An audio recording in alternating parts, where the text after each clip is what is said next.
Goeiemôre aan julle almal, dis die 2de Oktober. Wat 'n pragtige dag hier in Pretoria. Dit het lekker gereën, die varsheid is nog hier, daai bedompigheid is weg en ek weet dis nog baie reën op pad. So julle moet julle plekkies mooi kry en julle plantjies plant want die reën kom. So ook die geestelike reën. Ek glo mos in my hele hart. Ek sê dit vir almal wat my ken.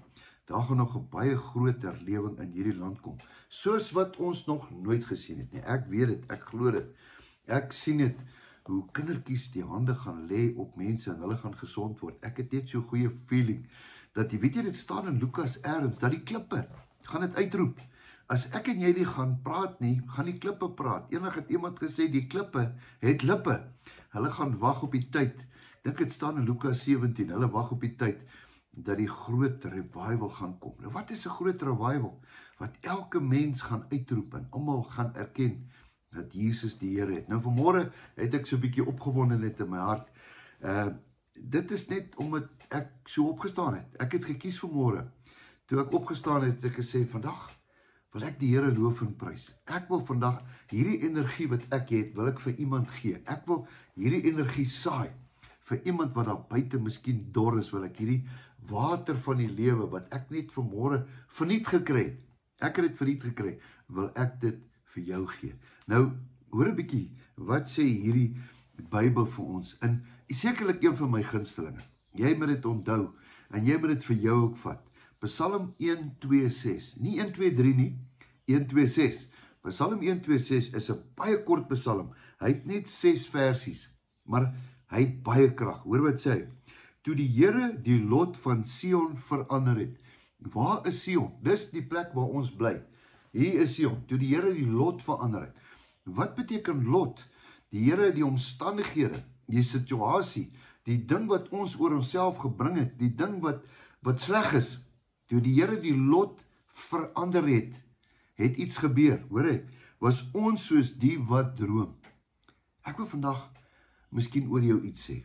Ek wil sê, dat baie keer gebeur daar dinge. Dis hoekom ek altyd hierdie dringendheid het, om vir jou te sê, nie net dit gewoonte uit nie, om vir jou te sê, weet wat, die Here gaan jou lewe so verander, jy gaan jouself moet knyp en sê, is dit waar, is dit waar, knyp my bietjie, voel 'n bietjie, pinch myself, dat hy sê, as die Here die lot van jou verander het, gaan jy weet soos hulle wat droom, jy sal nie dink dit is werklik nie, ek glo dit. Toe is ons mond gevul met 'n gelag. Jy weet mos nou, as jy mos nou daai ding gebeur het met jou. Ek onthou so 'n maand gelede, toe daai kleinseun van my gebore is, toe kon ek eintlik sê nie, ek het nie geweet of ek moet lag nie, ek het nie geweet of ek moet huil nie. My vreugde hier binnekant wou uitbars. Party mense lag, party mense huil. Ek onthou toe ons die nuus gekry het dat hulle is swanger. Toe het ek net gesit en ek het gehuil. Ek het nie geweet wat om te sê nie. Leonora het gesê, wat fout met jou? Jy moet bly wees. Toe sê ek, dis maar my manier hoe ek my emosie hanteer, want dit is so diep, dit is so kosbaar, dit is so onwerklik. Nou dit sê hy, toe is ons mond gevul. Wat beteken vul? Volgemaak met 'n gelag en ons tong met 'n gejubel. Is dit nie mooi nie? Ons tong met 'n gejubel. Toe het hulle onder die heidene het hulle gesê, die heidene het gesê, hey, kyk 'n bietjie na daai mense. Die Here het groot dinge aan hierdie mense gedoen. Jou vyande, die ander mense gaan sê, hey, daai manne, wat het met hulle gebeur? Dan sê hy, o Here, verander ook ons lot, soos waterstrome in die suidland. Hier is my gunsteling, een van die gunstelinge. Die wat met trane saai, sal met gejubel maai. Daar sal 'n oes wees. Kan ek vandag vir jou sê, jou trane, jou hartseer, gaan nie by die Here verby nie. Elke traan wat jy stort, is 'n saadkorrel wat in die grond kom, en daar kom 'n oes. Kan ek dit vandag oor jou sê? Die woord sê so, Psalm 126 vers 5 sê, hy wat met trane saai, sal met gejubel 'n oes hê. Hy loop altyd deur, en ween, en dra die saadkoring, en hy sal sekerlik kom met gejubel en sy gerwe dra. Baie diep storie hierdie. Vanmôre wil ek dit vir jou gee, net soos dit is, uit die ou vertaling. Weet nie wat sê die nuwe vertaling nie, maar ek gee hom maar net, ek hou van die ou vertaling, paar interessante woorde wat hulle nog oorgevat het, 1933, dis nou, hoe lang terug? Dis amper 100 jaar terug, né? Nou ja, wat 'n voorreg om hierdie woord vanmôre oor jou lewe te kan spreek.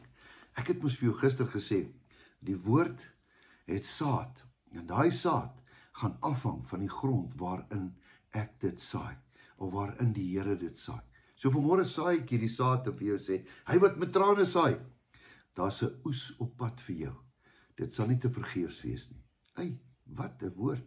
Psalm 1:2:6, hou hom vas hier in jou harde skyf hierbo. En eendag sê hom vir jouself, oor en oor, Here, U het 'n belofte vir my. Daar kom 'n oes vir my. Vanmôre wil ek vir jou bid. Here, ek bid vir hierdie wonderlike grond wat hierdie woord ingesaai is. Dankie vir elke persoon wat ore het om te hoor. Here, ek bid dat hierdie woord sal vrug dra in elke hart waar dit gesaai is. Bid dit in Jesus se naam. Amen. Mag jy 'n geseënde dag hê. Nogtans, nogmaals, baie dankie vir almal van julle wat ook in ons lewe saai.